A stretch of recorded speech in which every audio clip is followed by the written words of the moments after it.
Alright, so greetings everyone.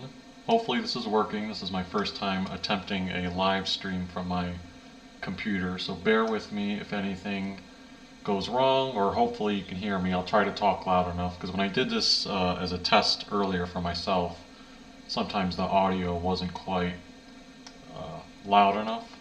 But maybe either turn up your speakers, or I am talking pretty loudly, so hopefully it is good enough. But I've wanted to do this for a while. I've kind of talked about it, how there's been construction projects, and sometimes it's nice to just look at the blueprints that have been released related to possible future developments in downtown Cleveland. Some of them are concrete developments, meaning they will be started. Some of them are hypothetical, but it'll be fun to look at that, and hopefully if we get some viewers in the live stream here, you guys can ask questions about the city, and yeah, we'll go from there. Real quickly before I start talking, I just want to make sure that I actually am live. So I'm checking YouTube. It looks like I'm live. I'm going to look on my phone real quick to make sure that it actually shows up to the public.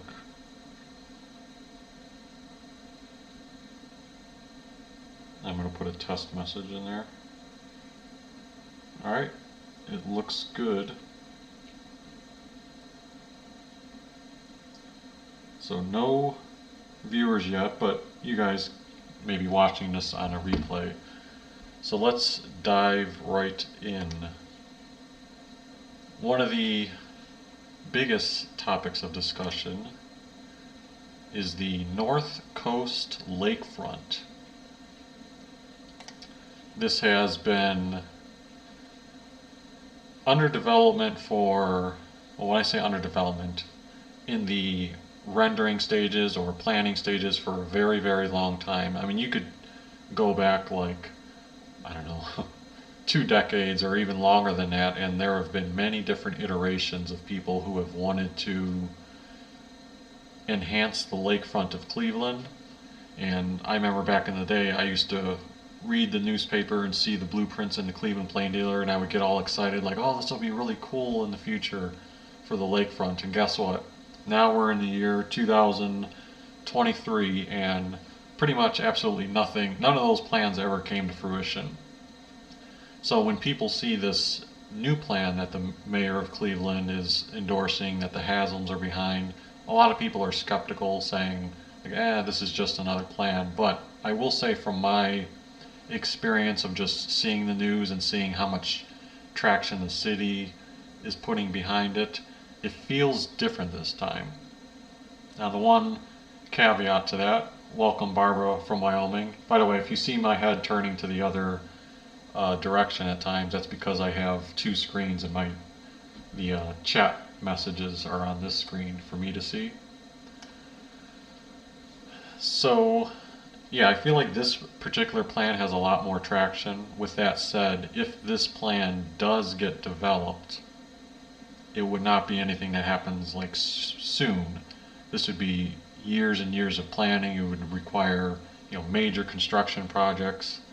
But it's still fun to look at, because recently they kind of released even more blueprints that they called like 60% of the way, 60% draft, I guess, after having feedback from a lot of the community users on their initial draft.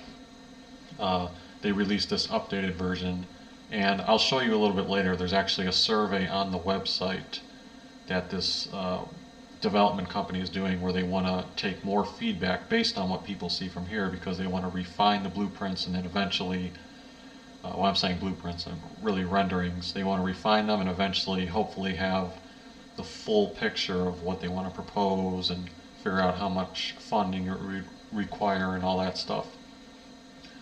So let me make this full screen here. This is one of the renderings.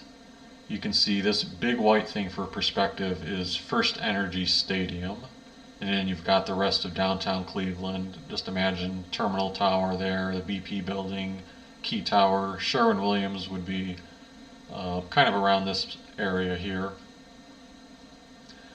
But This would be, a drastic change because right now, toward the lakefront by First Energy Stadium, all you really have are parking lots and a lot of pavement. There's no green spaces. There's no other buildings down here. If you remember when they hosted the 2020, I think it was 2021 NFL draft in Cleveland, that was held, this draft stage was about right here, and that was as active as this area has gotten in a while. So the hope is to make this a really nice and fully developed area. And you can see, a lot of greenery, nature play. They would put some sports courts here. I don't know if that would be like tennis courts or basketball courts, an amphitheater. They want to build some new buildings that would include like a food hall, a market, an urban promenade going down, the village. I'm not sure if the village would be places for people to live, a garden walk, add some more fishing piers, sloped lawns, and you can see here other things, boathouse, beaches and kayaks. So adding another beach to the, besides Edgewater, if you don't want to go to the Edgewater beach, you can come to the little downtown Cleveland beach. Another water fountain. So it would be a nice area. And then over here you see where it says land bridge. I'm going to go to the next screenshot here. And if you see this right here, this would be the land bridge. Because currently it's kind of difficult for walkers to get direct access to this area. Well, not difficult per se, but you either would have to go down West 3rd or East 9th. They want to make it more convenient where you have those malls A, B, and C. That's where I've done many of my live streams in the past. And I will stand on that ledge and kind of overlook where they have that little farm of animals below the Huntington Convention Center. And then I look in the distance from that ledge and you can see First Energy Stadium, or sorry, Cleveland Browns Stadium, the Rock and Roll Hall of Fame, Great Lakes Science Center, and the lake. So instead of just being a ledge, they would build a land bridge that goes over the railroad tracks, and you'd be able to just, walk straight to this popular area, popular new area if they built it. And then I believe in the process of doing so, they would also alter the traffic patterns on the shoreway.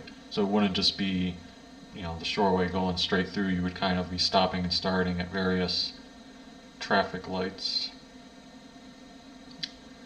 Let's see here in the chat, Zytra says there is also the ongoing talks about the Superior Midway project. Yes, I know I didn't read about that one today, meaning what the latest updates are on it, but that's another one I'm eager to see in the future to make use of Superior. If I have time later, I'll try to do a Google search on that and see if I can pull up some of the mock-ups of that. But yeah, this is just another angle of the previous screen. And then if you go here, you kind of get another perspective of how that land bridge would look. There's that Fountain of Eternal Youth down here where I go to the fountains and then I walk through the greenery. This would be the Huntington Convention Center that's underground. And then this is the Mall C ledge that I often will stand on, but they would propose to build this land bridge that would connect everything and make it all together. Now, again, I say that with don't get your heart completely set on this happening, because years and years ago, probably a decade ago, I saw several concepts of land bridges that were proposed by different rendering companies, and none of them ever happened. But I do feel like this one's getting a bigger push compared to previous things. Now, one of the things they're encouraging is if you go to clevelandnorthcoast.com, let me pull it up in my browser here.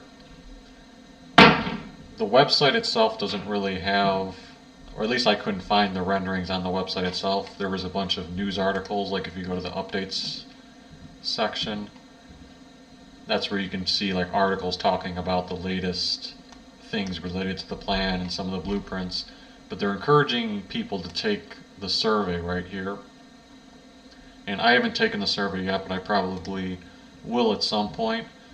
But they show a similar rendering, and they're asking questions like, does this draft plan have the right balance of the following key elements? Things like access to nature and places to play, places for viewing, exploration, relaxation, community events and gathering, development opportunities.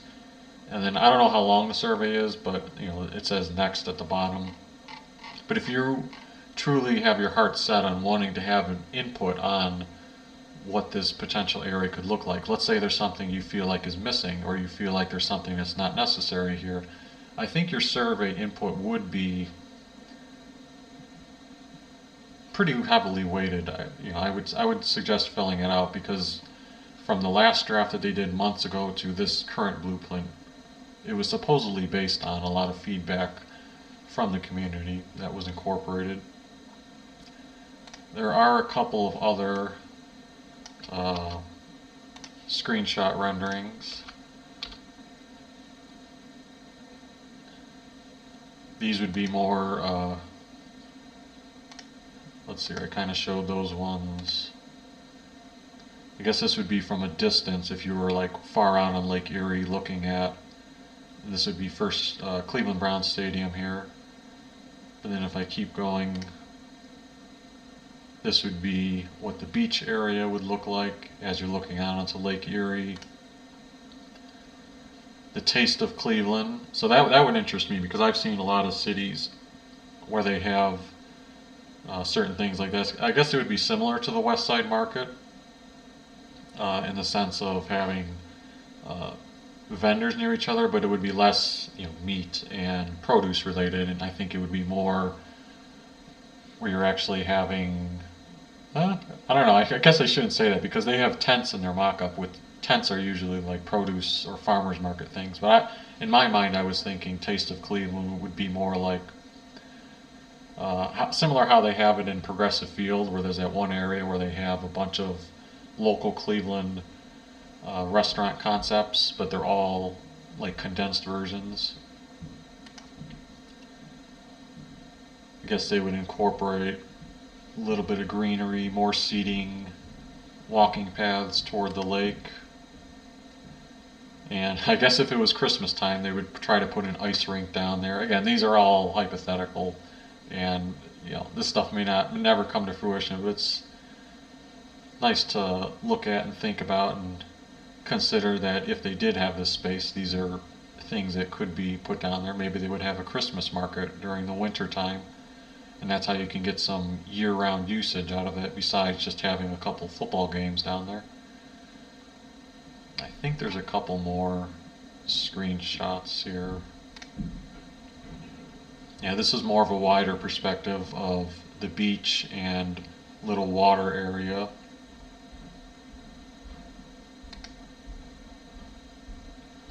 This one looks like it's showing some of the playground concepts, swing set and jungle gym.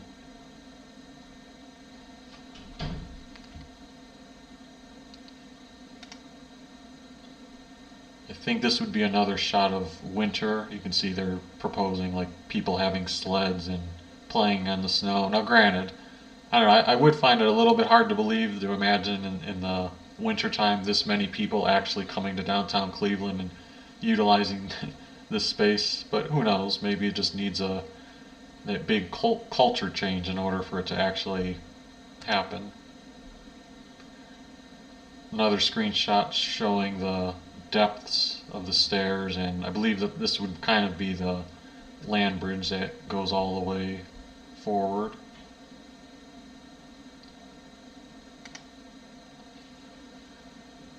Another wintertime shot. I'm not quite sure what angle we're looking at here. This might be looking out toward I think this would be looking out toward the Rock and Roll, or toward the Great Lakes Science Center and the Rock and Roll Hall of Fame. And then either the road or highway would be here, and then the land bridge it's not seen here, but the land bridge would be going over that. More of the playground possibilities. Looks like the rendering here would suggest a basketball court. I've always thought it would be cool to have a basketball court in downtown Cleveland. Some of the big cities have that in certain spots. I think of New York City when I was there, just going through the downtown area, and then you have these parks where people are playing basketball. Yeah, and that would just be the nighttime sunset with the little water fountain in the background. Yeah. If this ever comes to fruition, I wouldn't be surprised if it took like 6 to 10 years or even longer than that. So I wouldn't be expecting to like, oh, maybe next year I could start seeing this stuff. Now this will be a ways down the road, but at least there seems to be more traction currently than there has been in the past on a lakefront development plan. Okay, so I have a few things I wanted to touch on, kind of providing the latest updates in downtown Cleveland. By the way, I see Laura saying, hi there, Poco, from St. Petersburg, Florida. She says, I'm always interested in hearing of new improvements in Cleveland. Well, thank you again for tuning in, Laura, and for all the comments you always leave on the videos. I know I do have a huge backlog of comments that people have left me over the past couple of weeks. I gotta make sure I catch up on that. Well, one of the interesting things though that I noticed the other day on social media is, I guess the digital parking meters are finally live in downtown Cleveland. I don't know if it's covering the entire city or just portions of it. When I say digital, that might be a little misleading. I'm talking about the ones where you don't have to use quarters and pocket change anymore. You can actually download the Park Mobile app and pay electronically. I think this would be like the exact parking meter that you're paying for. I know a lot of people have complained about that over the years because other cities have had this for a while, and they're like, why? You know, it's ridiculous. Like, who carries quarters around anymore for these parking meters? Like, when is Cleveland going to get current and up to the time? So, yep, they posted this. I saw this, let's see here, October 24th. I guess that was yesterday that I saw this post. You can see several screenshots of them. I can tell this one's in the Warehouse District. This one's near Rocket Mortgage Fieldhouse, so it's at least in several parts of downtown Cleveland. Again, I'm not entirely sure if it's covering all of downtown yet, but if it isn't, I'm sure it will be in the near future.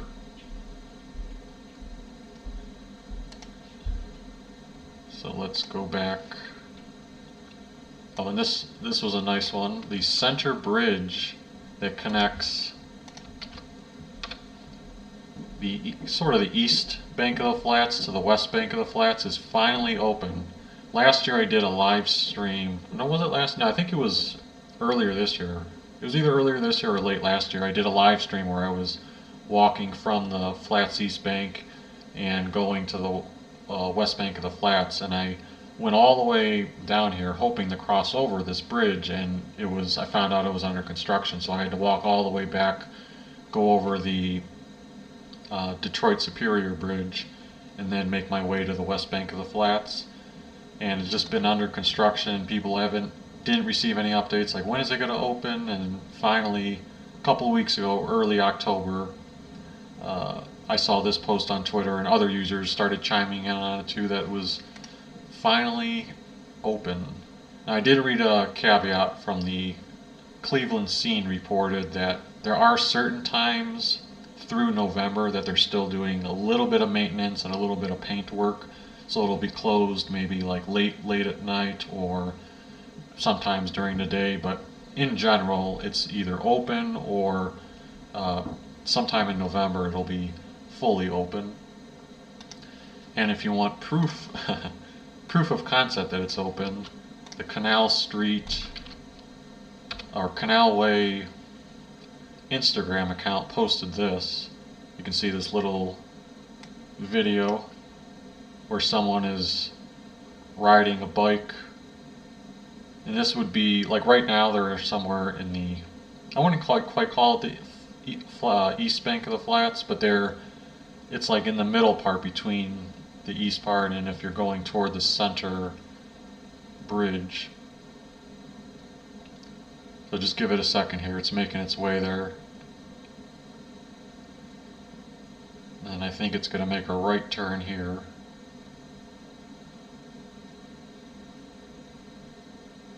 There it is. So that would have made it much easier for walking purposes or even driving purposes. I mean, if you're in a car and you're already down in this area, you don't have to go all the way back over the bridge and kind of go out of your way to get to this area.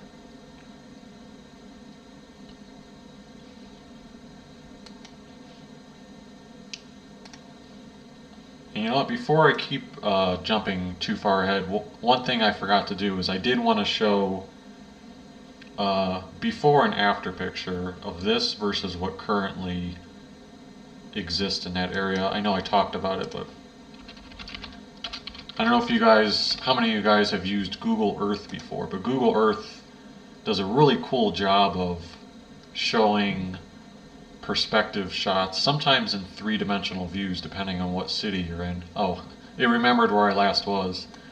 Well, normally it would show you like the Earth, and I typed in downtown Cleveland, and then it would take you to like an overhead satellite view of the image, and then you can manipulate it and go around and kind of see how it looks. But this is what it looks like right now. Let me go back to that rendering. So see all the greenery that they're planning and that land bridge.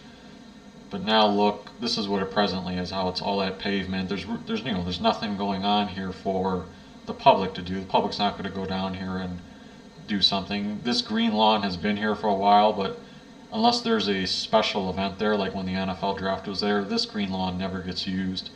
And that land bridge that's proposed would be like from here, it would go over this entire highway area, and then, you know, connect somewhere down here and bridge that whole area. I don't think this part where Voinovich Park is would change. I think it's exclusively related to this part, and you know, the Haslams want to also do a renovation of Cleveland Brown Stadium in the future, so that could play into things too. I don't know exactly what they're going to change with the stadium because they haven't fully talked about that. But now that we've looked at this area, one other thing that should be breaking ground very, very soon is the addition to the Rock and Roll Hall of Fame. So let me jump forward to the screenshots on that. So the Rock and Roll Hall of Fame is going to be undergoing a big time expansion. I think it's somewhere between $100 million and $135 million expansion. So this is a rendering of what it would look like in the future. So no longer will it look like a full-time, or when I say full-time, it no longer will look like a true like tetrahedron triangle from the outside, because it'll sort of be cut off by this accented new addition. And I don't know how deep it's going to go, like underground, but this is, you know, part of the planned new addition. And then also between the Great Lakes Science Center and Rock and Roll Hall of Fame, they have a lot of greenery planned. But yeah, this part right here, this slice that protrudes out from it, is the planned new addition. You know, I think it looks really cool. So it'll be, I'm sure, worthwhile. And then people think of all the tourists who have come to the Rock and Roll Hall of Fame over the years. When people visit Cleveland, or if they're visiting and they ask me like, oh, you know, what should I check out?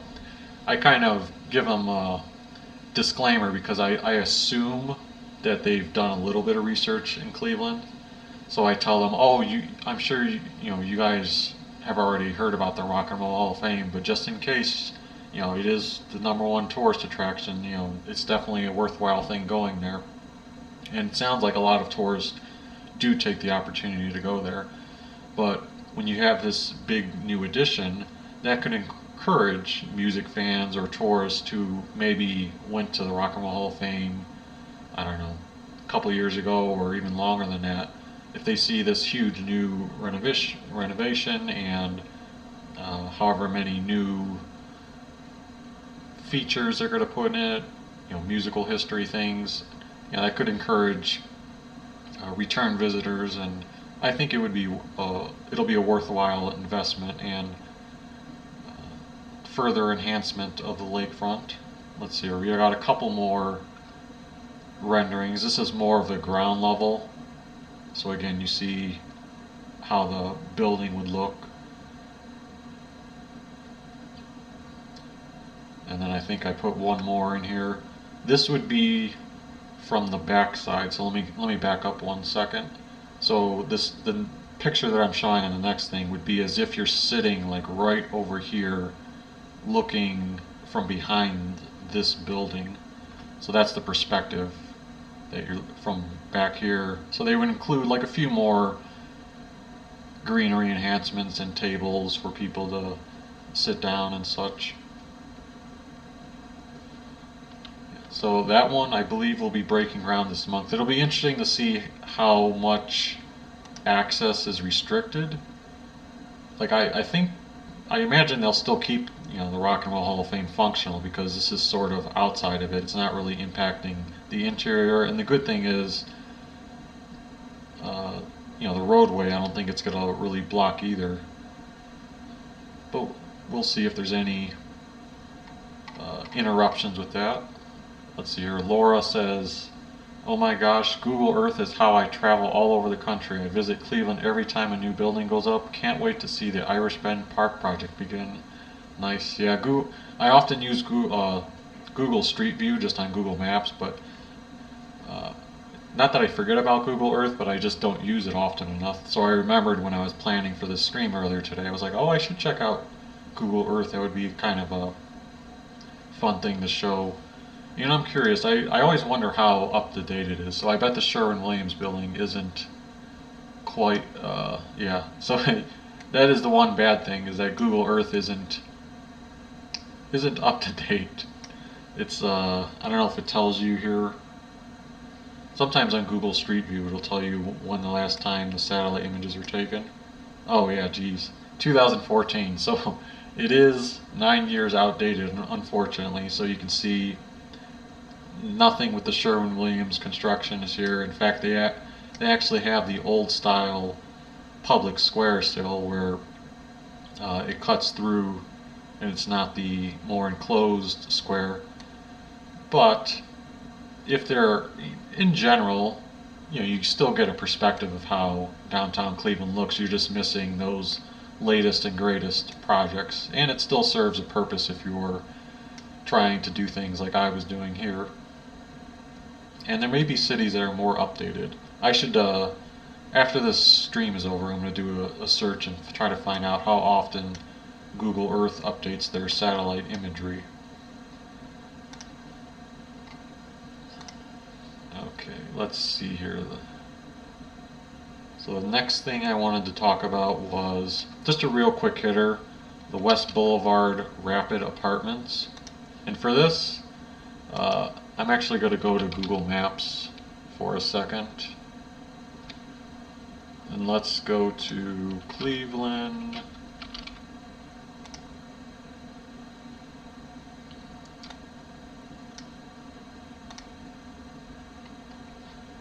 So I'm going to look at the West 65th Rapid Station. This is Lorraine Avenue. So across from Michael's Own Rec Center and Michael's Own Park. Let's go on to Street View.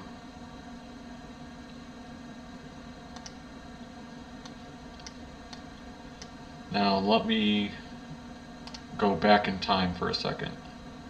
We'll pick October 2016. So when I was going to college and used to always be taking the 22 bus, well, I mean, I do take the 22 bus all the time, but sometimes back in college I would also take the Rapid Station, and occasionally I would get off or get on at the West 65th Rapid Station. So when I was doing that for all those years, you know, I would get off the 22 bus right here at this stop, and then I would run across the street and run all the way down here, go inside this rapid, take the stairs down, and then you would be at the track. Or, you know, if I was coming from downtown Cleveland, I would get out, wait for the bus here that was going westbound. So anyway, the point is, this whole area here was just green grass, and then all of a sudden in 2018 you can see they started putting that under construction with some housing, and then Google Street View does often have more current pictures. Like this one is as of October 2022. You can see the finished product where it's not a ton of housing, but it's of course, you know, more than what was there before. There is a barber shop there too. But yeah, so it was interesting to see a developer take that small space of land and turn it into housing. And the reason I'm bringing that up is because I love this blog, by the way. It's called Northeast Ohio Trans. I just say Neotrans blog. But they always do very in-depth researched articles and are often the first website to break news on the latest planned developments. So this is what I caught wind of. They posted this on October 13th, that someone's planning on doing a similar development near the West Boulevard rapid station. This would be along kind of near West 100th, West Boulevard area and Detroit Avenue. So for perspective, this is the West Boulevard rapid station. Then you would, if you're driving a car, you would go underneath these tracks. And this right now, I believe it's just, I don't know if it's just only a green grass or if it's a vacant field. Let's go ahead and see what it looks like right now. The West Boulevard. Yeah, so that's where the West Boulevard rapid station is, where you can catch the 26 bus or the 18, and we're on Detroit Avenue. And if you're going westbound on Detroit, go underneath this bridge. Sometimes you gotta click the right spots on Google here. But yeah, it looks like it's just green grass here. I don't know if you go above if it's pavement. Yeah, it looks like it is a bit of pavement. So this is an area where I passed it many years on the 26 bus that would be going to the rapid station. I never thought to myself like, oh yeah, someone's going to take this little sliver of land here and develop it into properties, but it looks like that is the proposed renderings of that. Again, projects could fall through, but it sounds like sometime in the next couple of years we'll see that go under development there. Okay, the next subject that I wanted to talk about is the Cleveland Browns headquarters. And again, I'm sticking with that Neotrans blog. They posted this on October 11th. So I've done some live streams in the past in Berea where I've gone through, and besides showing the Cleveland Browns training camp practices, I showed the exterior neighborhood and how from year to year there was a big difference, because in Berea they acquired a lot of the houses on those streets and tore them down and kind of expanded their facility and the footprint of Berea. Now most of that expansion has been limited to this street, and actually, I keep showing Google Maps, so I might as well keep doing that, because that's the great thing about Google Maps. You can go through years in the past and look at the history of it. So let's see, we got the airport. We are near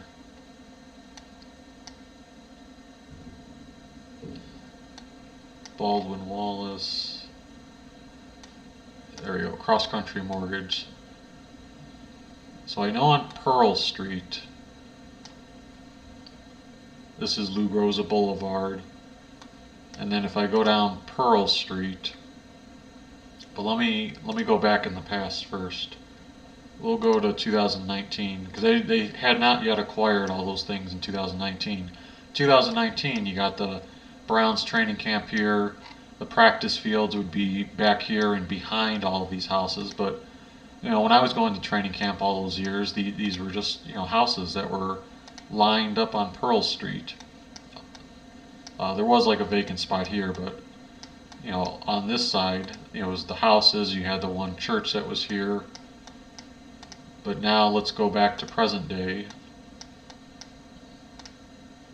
As of June 2023, you can see houses are gone.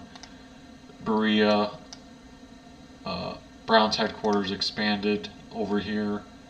The church is gone. There was this one, again, I don't know the story behind it, I just always speculate that this house must have been a holdout in not wanting to give up their property, because you can see the houses on the left and right of it were all gotten rid of, including this one, but that one was still standing, so they couldn't build out the fence all the way here. They had to still keep it there. And then there were still more houses here. I mean, they would get to a certain point where I think the field may end like around here, so they might not have a need to acquire those houses. But even on this side of the street, they had started acquiring properties, I think like this one maybe, and let's see if this one on the corner here, was that one? Yeah, see, these were all houses back in 2019.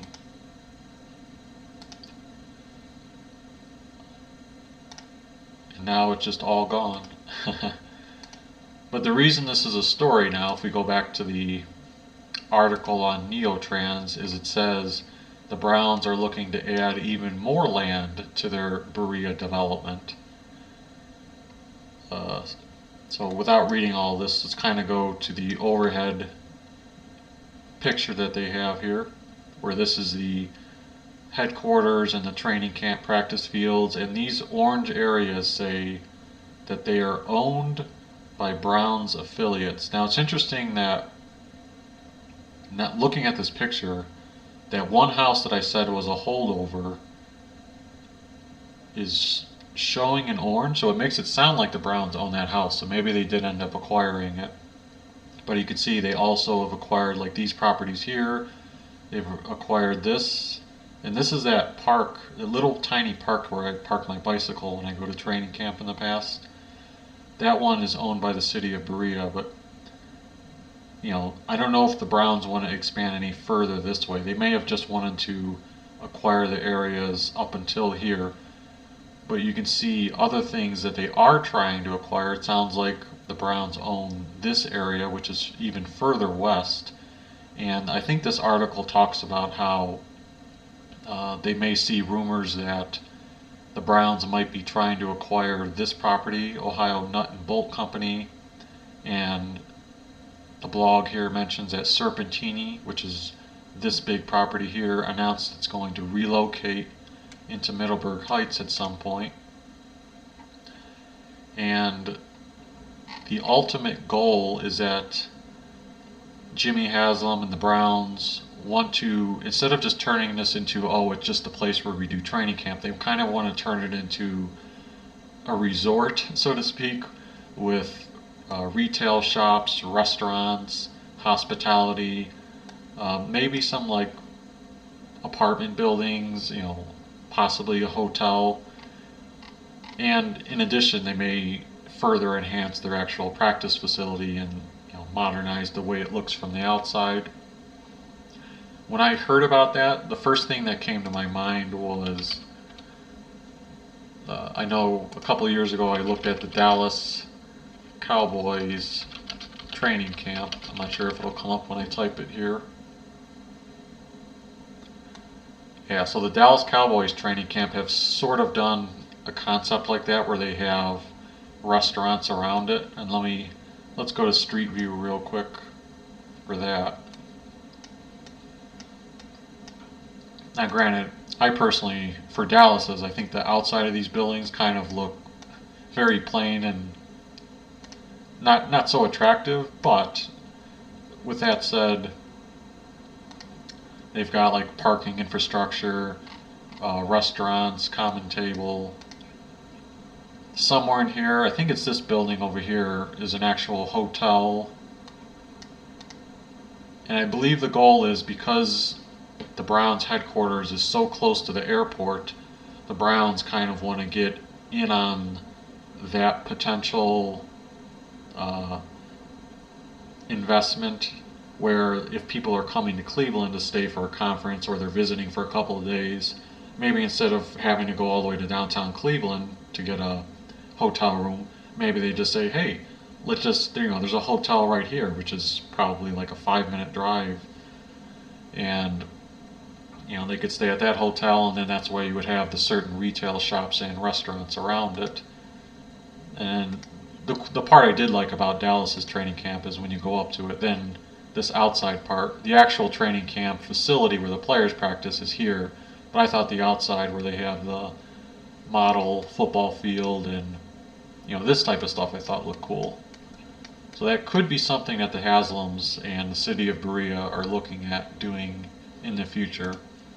But I'd kind of forgotten about it until I saw this article about the Browns acquiring more property. It's been a long process, meaning they've been acquiring properties over the span of a couple of years, but it says if they do acquire that Serpentini Collision Center, that would bring the total size of the potential development site to 40 acres, which would be a good amount for them to start developing on.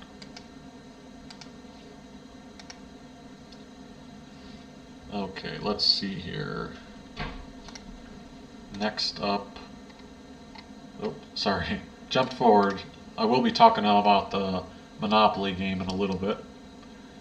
But first, let's keep going in order. Some of the updates in downtown Cleveland for construction. I saw this post on the City Club apartments. So if you guys remember how many times over the months I've walked by there and we've seen the progress of it for how much it was growing when they took down the crane, and then the last couple of months when I went by I was talking about this exterior. I was like, yeah, that's probably, the orange or the black. I said that's not the final exterior, it just must be whatever layer they're putting underneath it. So earlier today, Cleveland Construction, which is the company doing this construction, announced that the exterior wall panels has begun at the City Club apartments. And you can't quite see it if you're looking at the top part of this, but focus your eyes on, I know all the black colors kind of blend together, but focus on like this panel right here where my mouse is, and you can see that's more of a finished exterior. I'm not sure if that's the gray color. That would be like a finished gray exterior. I know it will be multicolored. If we go to the next screenshot, this one's more zoomed out so you can get a better shot of it, where you got the gray colors, the windows, and the darker gray or black. And then, it's even a more zoomed out shot where you've got the perspective of how they're putting it up. So pretty soon we'll see I imagine that's not going to take them super long to cover the outside of the building like that, so it's probably going to look done, and then they'll just be working on the further refinements inside as opposed to the outside portion. Although at the very, very top, I think they do still have to put in like the glass windows and such. Tower City, just a small update. They said that they are adding 2 new stores soon. So I guess in the former location of the temporary Cavs team shop, because the Cavs team shop was in there briefly when they were doing, I believe, construction on the actual team shop, or maybe they just had a satellite location, I can't remember. But Applejack's Toys is going to be coming soon and moving in there, so that's cool, because one of the main reasons I used to like going into Tower City is when they had, I think it was the Go toy store. I think that's what it was called, like Go, G-O, with the exclamation mark. But for the longest time, that place left, and then Christmas time I was like, what the heck, there's nowhere to shop there for toys. And Applejack's Toys, I don't know if there's more locations. I was familiar with the Lakewood, Ohio one. It looks like there might have been one in Chagrin. But I would pass this one in Lakewood, Ohio all the time. And when I would be window shopping, meaning just looking inside the window as I was passing by, it seemed like they had some pretty unique merchandise. Yeah, this was on Madison Avenue at Cohasset, right before Madison Park and Grace Church. That's where Applejack's Toys was in Lakewood. So they will be opening a new store in Tower City coming soon. And then also Astro Restaurant. So that's kind of different because we've been seeing places go in the food court. I don't know exactly where the Astro Restaurant's located based on these up close pictures, but to have a full restaurant in there, assuming that's not in the food court, that'll be a little bit different. Tower City still has a long ways to go, but you are seeing these incremental levels of progress. Okay, now let's go. Alright, now we can jump to the Monopoly game. We'll play this fun little video here. So recently, Monopoly came out with a Cleveland edition. You can see the Metro Parks has this fun little short video of the Monopoly man around various. I think this particular video is focusing on like Edgewater Park and Mill Creek Falls. But what I wanted to do was look at what places they were actually featuring on the Monopoly board. So let's start as if we're playing the game and start at the Go thing in the bottom right corner here. So you've got Mill Creek Falls, the community chest they have for WKYC Studios Channel 3. You've got the Cleveland Botanical Garden. Now instead of railroads, they have 4 popular Cleveland streets. So they've got Detroit Avenue, Lorraine Avenue, East 4th Street, and Euclid Avenue. So it's sort of heavily you've got 2 West Side representations, Lorraine and Detroit, and then Euclid Avenue. Euclid Avenue extends a far distance, but I sort of think to myself, it starts off in downtown Cleveland, and then East 4th is in downtown Cleveland. So in my mind, it sort of seems like it's favoring the streets that I'm familiar with, which are downtown Cleveland and going westward. But going back down here at the bottom, you've got the Great Lakes Science Center, the Caramoo House, Western Reserve Historical Society, Cleveland Institute of Music, and I kind of tried to rotate the board here so we can see it better. That's where we left off, and then keep going past jail and get to the Cleveland Metro Parks Zoo, the Northeast Ohio Regional Sewer District. I think that's I don't know, is that a chance card?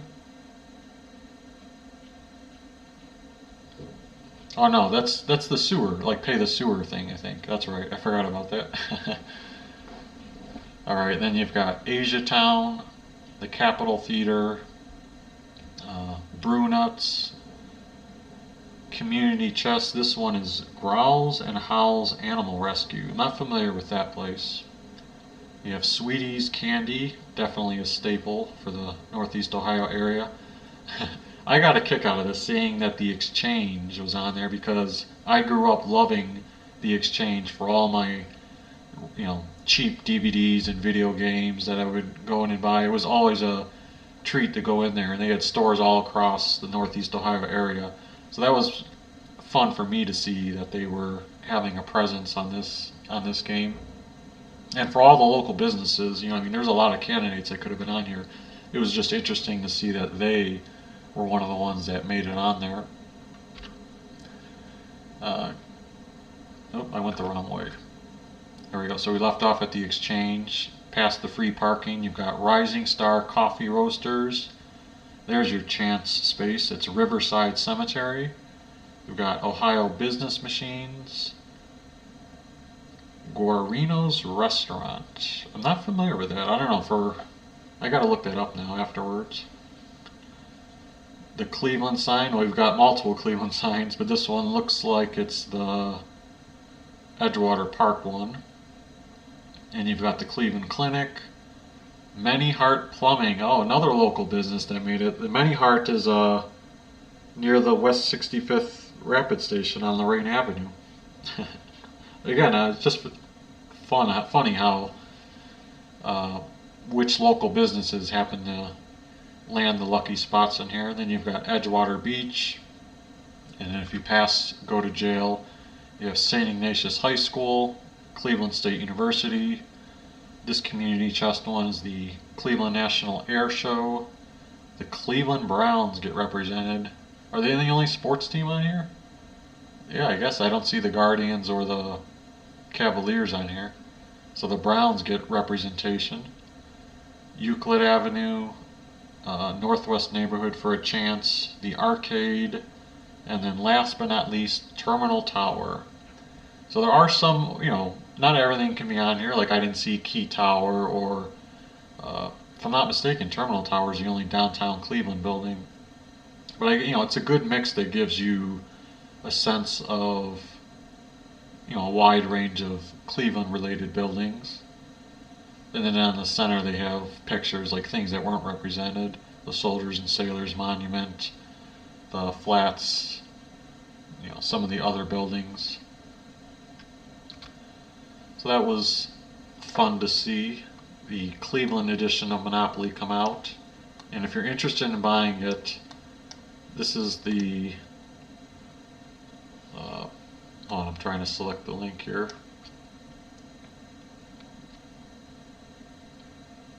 My computer's acting a bit slow.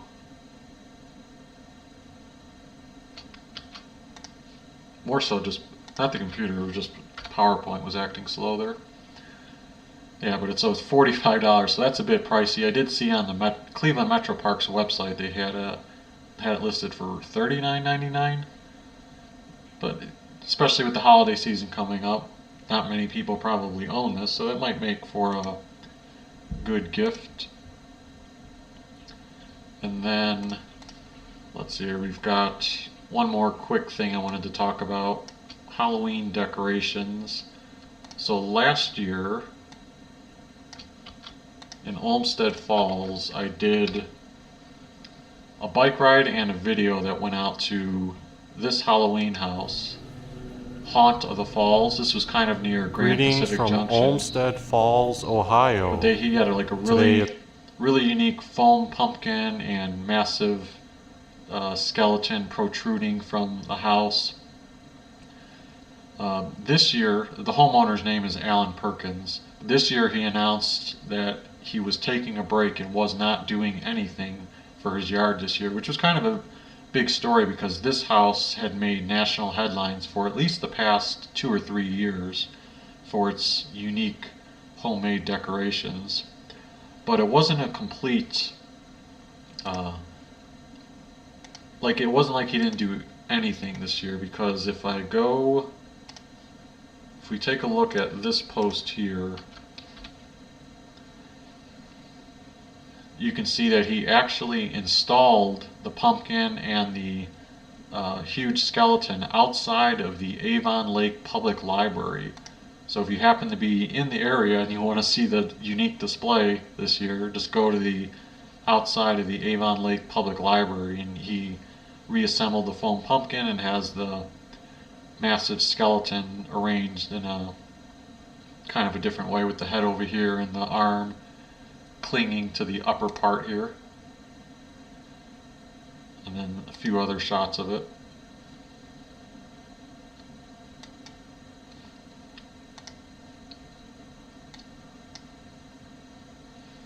And then the one other thing, this is the last thing I had in my notes.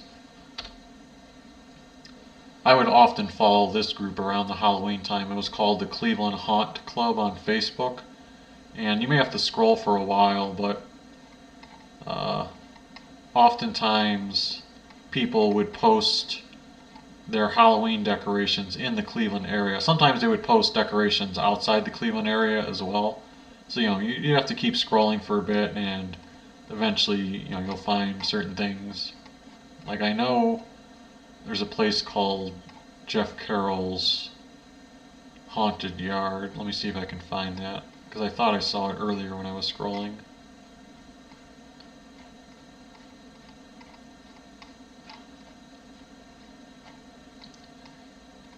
even if you can't find it on here, it does have some resources somewhere where you can link to certain maps where they have pinpoint icons of which places are heavily decorated in the Cleveland area if you're looking to explore. Here's the Jeff Carroll's Yard of Horror. So nighttime shots might be hard to see what exactly they are, the full depth of the decorations, but I know he does a very extravagant display there. This gives you like an example of the level of detail, and I think that would, this doesn't show nearly everything. Yeah, that's just a good page to be aware of if you're into that stuff.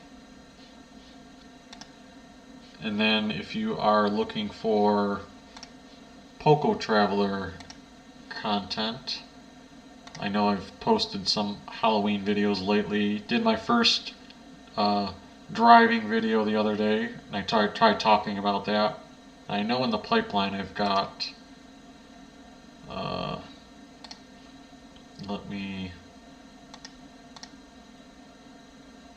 I do have two videos still in the pipeline. I did a second driving video that I'll probably publish either, I don't know if I'll do that later today or tomorrow, but that was some more driving through the canyons when you actually can see, like, you're in between the mountains a little bit. And then I was driving toward a pumpkin walk, so I'll be publishing that in the next couple of days. But yeah, hopefully this video was interesting for people to check out. And yeah, I'll probably watch this back to see how the quality, whether I sounded loud enough and whether it was clear. But thanks again for tuning in, everyone. If you enjoyed the video, feel free to hit the like button, subscribe if you haven't already, and we will see you next time.